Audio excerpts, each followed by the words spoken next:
All right, Coach. Obviously, it's a disappointing finish to the season.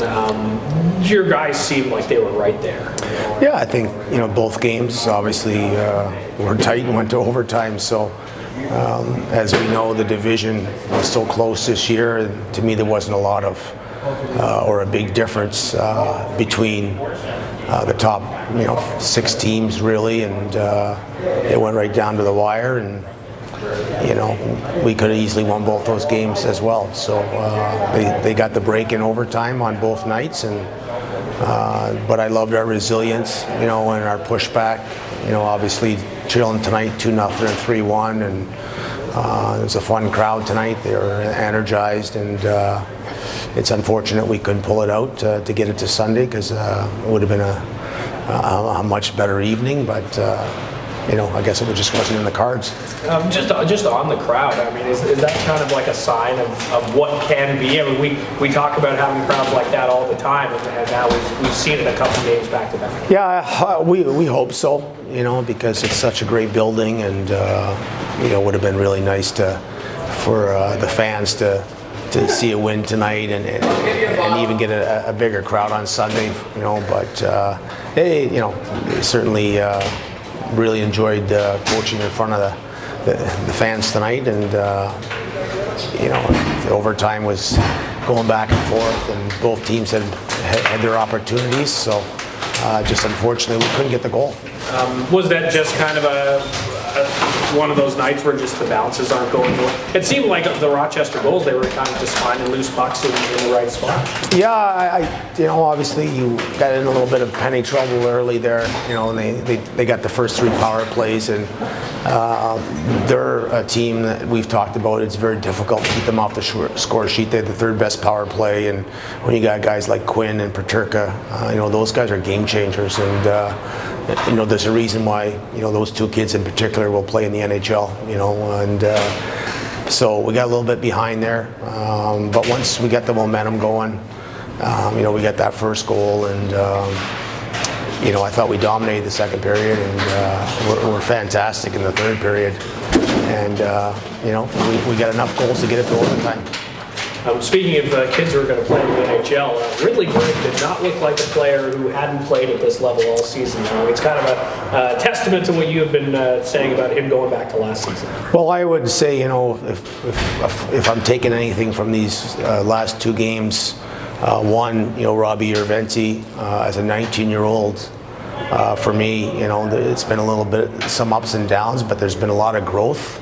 And I thought he was excellent in both games. That's very, very positive for the organization. And Ridley Grigg, I thought he stepped in. I thought he was fantastic tonight. I thought both those kids were 2 of our better players all night. So, when you start thinking of prospect development and guys playing in Ottawa in the near future, those 2 guys, are guys that stood out for me tonight.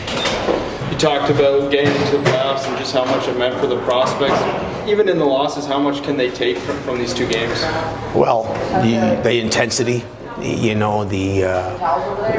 both crowds. I mean, Rochester, I said it in Rochester the other night, that's the best crowd and the loudest crowd I've certainly ever coached in front of in Rochester.